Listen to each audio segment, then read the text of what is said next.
Nous avons parmi les États membres de l'ICESCO 19 États membres africains, anglophones et francophones. Donc vous pouvez imaginer que nous avons depuis longtemps dans nos plans d'action évidemment dédié des activités dans les domaines de l'éducation pour l'Afrique.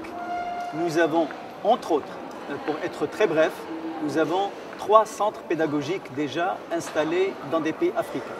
Nous avons un centre pédagogique d'excellence installé à Niamey au Niger et qui forme les inspecteurs d'alphabétisation, hommes et femmes évidemment, et qui dispense donc un master professionnel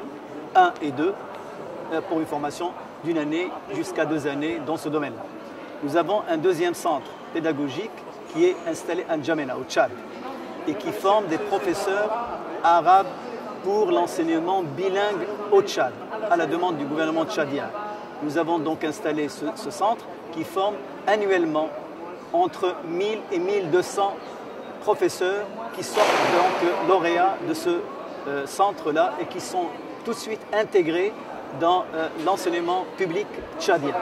Et nous formons en parallèle des cadres supérieurs tchadiens, déjà dans l'administration tchadienne, qui sont francophones, on les forme en arabe parce que le gouvernement tchadien a décidé d'avoir le bilinguisme comme système éducatif. Nous avons un troisième centre, mais cette fois-ci dédié à la culture de la paix, à l'éducation de la culture de la paix, installé à Yamoussoukro, en Côte d'Ivoire, que nous avons inauguré il y a 2 années et qui est opérationnel et qui forme des cadres supérieurs également qui sont spécialisés dans l'enseignement des droits de l'homme, de la démocratie, de la paix d'une manière générale. Ce sont 3 grands programmes donc, que nous avons par le biais de ces centres-là par lesquels nous travaillons et nous formons donc des cadres africains pour la promotion justement de la paix et de l'éducation en Afrique. Nous avons bon espoir qu'avec le partenariat que nous avons établi depuis déjà 5 ans avec l'ADA, nous espérons pouvoir mener plus d'activités éducatives au bénéfice de nos États membres communs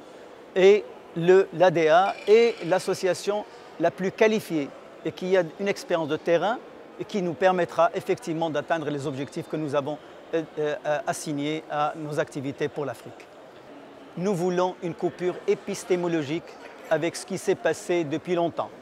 Nous avons fait un constat, pas un constat d'échec à 100%, mais un constat quand même de quelque chose qui n'a pas été réalisé comme il faut. Et nous avons la possibilité maintenant avec soit l'agenda 2030 de l'ONU, soit avec l'agenda 2063 de l'Afrique, soit avec la stratégie de l'Union africaine pour jusqu'à 2025, soit avec la stratégie de l'ICESCO pour le développement de l'éducation, nous avons, je pense, une occasion, une opportunité à ne pas rater pour pouvoir effectivement reconstruire la manière avec laquelle nous avons jusqu'à présent dealé avec les activités de l'éducation.